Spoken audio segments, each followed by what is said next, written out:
Yo creo que podemos llegar a un entendimiento con el gobierno del presidente Trump, convenciéndolo de que es de interés mutuo el desarrollo económico y social de México, el que México mejore en sus condiciones de vida internas. Eso le conviene también a los Estados Unidos.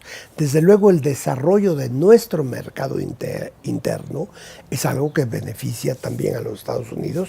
Tendremos más cosas que comprarles y a los Estados Unidos no les puede convenir un México inestable, con altísimos niveles de inseguridad, con crimen organizado un tanto desbocado. Esto no le conviene a nadie.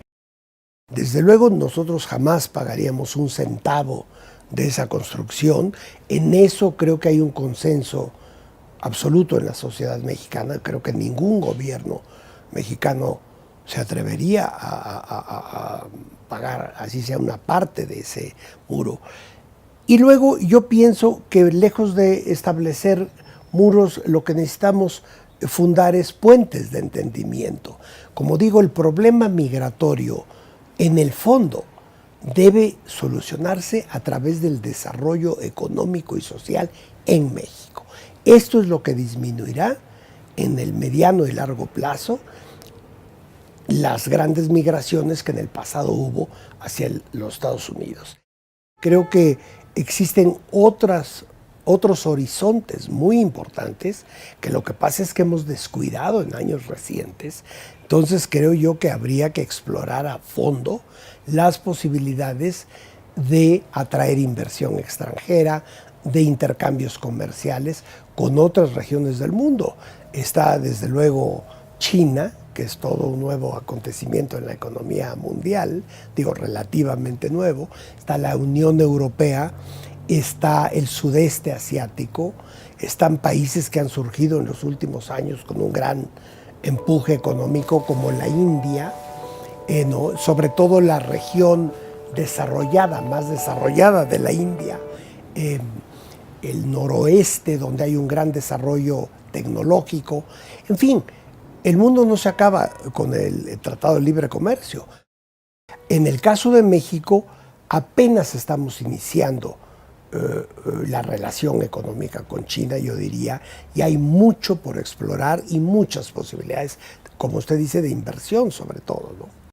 Y los últimos gobiernos han estado tan enfocados en todos sentidos hacia América del Norte y concretamente hacia los Estados Unidos, que han dejado de explorar otras posibilidades.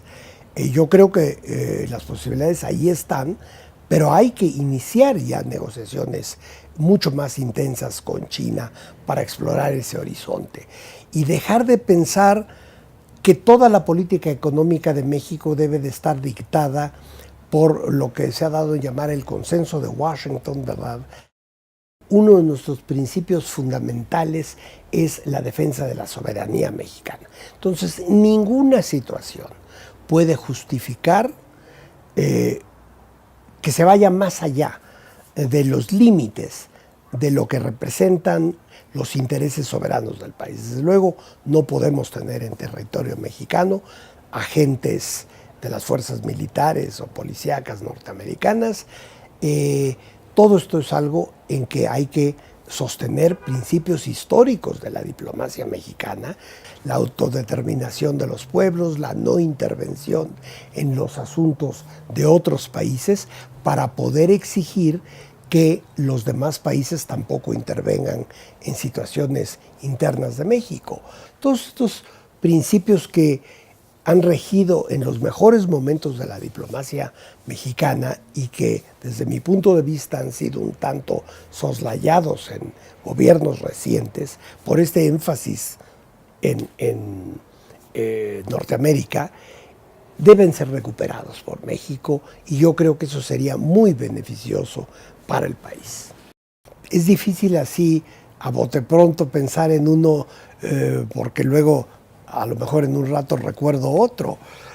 Yo diría que en los últimos gobiernos, entre los momentos deplorables, estuvo, por ejemplo, el hecho de invitar a un candidato a la presidencia de los Estados Unidos a visitar México en plena campaña electoral norteamericana.